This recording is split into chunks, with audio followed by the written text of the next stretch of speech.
So, tell me maybe just to start off a bit of your impressions of the conference here and how things are going in your view.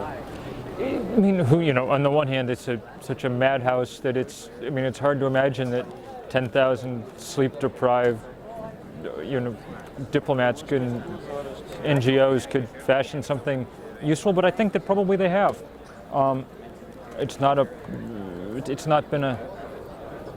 won't be a perfect outcome, whatever it is, but it's very clear that the oil industry was beaten and beaten badly, and that's a deeply positive sign, and I think it means a change in politics and in investment economics for the next 100 years. Let me just stop you for a second. So the light is a bit harsh. I'm not thrilled with the lighting here. Let's pick that up and try to get a bit better light. Let's just move over here with the banners right in back. Got you on a leash now. Right. How about just over here to the... yeah, I think in the central area there. How's this? Back up, if you don't mind, another 20 feet or so. I think these big lights up above will help a lot. Okay. Yeah, that's great. Perfect. Why don't you stop right there? Still trying to get these banners in the background because I think they're kind of attractive. Yeah. All right, get the sun goddess in. The sun goddess. There you go. And the nuclear industry there. Yeah, that's way better. Now, so you're saying that you think the oil industry was beat well. Can you elaborate a bit on that?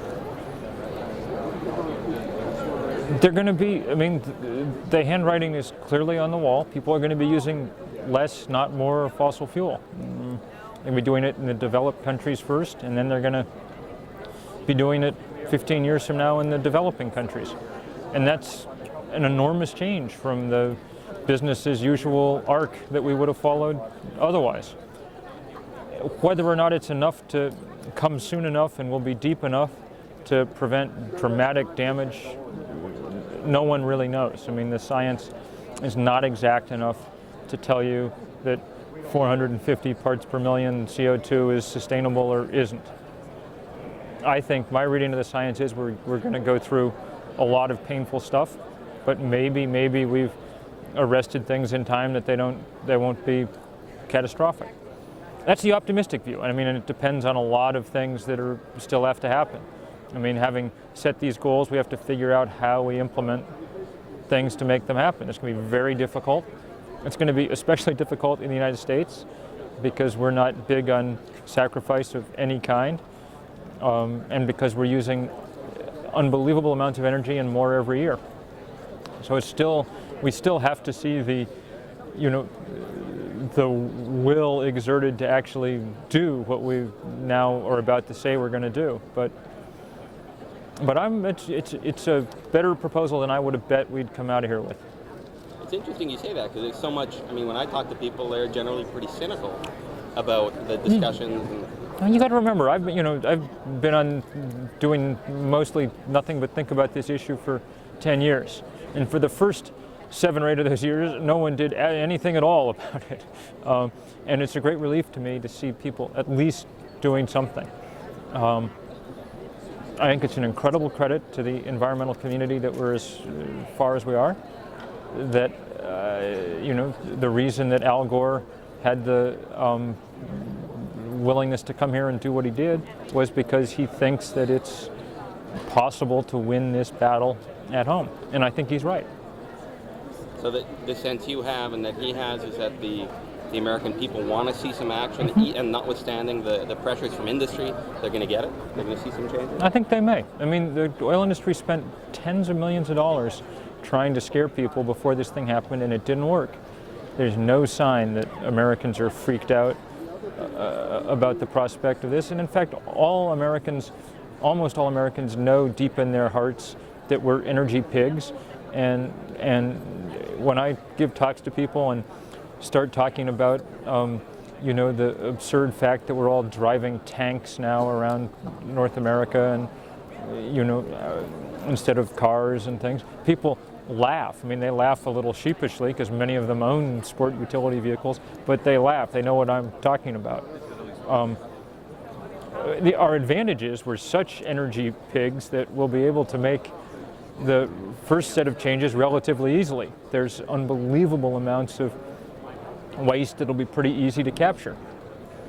And with any luck, that'll give us enough time to get into both new and interesting technologies, and I hope, think more about how we live. That's one of the things that no one has focused on at all at this conference. We've talked only about the sort of technological side of this situation, and that's important, but it's equally important that we talk about who we are and what we want, and if we're able to make some changes in what we desire and how we desire, it'll become infinitely easier to make these sort of technical changes. Now, in your last book, Hope, Human and Wild, you talked about some of the possibilities of living more lightly on the planet and living a high quality of life nonetheless. Can you expand a bit on that? Well, I don't think there's any. I think if anything, the American experience in the last 50 years would indicate that living at a higher, quote, standard of living, unquote, does not lead to living happier lives. I think there's plenty to indicate that learning to simplify how we live might not only ease the burden on the planet, but in some ways ease some of the strains that we're all under now in North America. The strains of not having enough time because we're so busy working, strains of not being able to spend much time with our families or spend much time in the outdoors.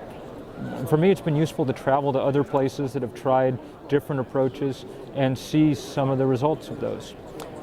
There's not so many of those places. At the moment, the momentum's going in the other direction. The drive to consume is incredibly strong. But what's important is to figure out a way to change the direction. We can't stabilize climate overnight. We can't cut consumption overnight. We can't change in deep ways people's lives overnight. But if we can deflect the trajectory of our current path, then we have at least an outside chance. And on energy, we're going to deflect that trajectory a little bit. That's what this conference means, bottom line. Anything else you want to add? No, I think you've asked good questions. That's good. Thanks a lot. Thank you much.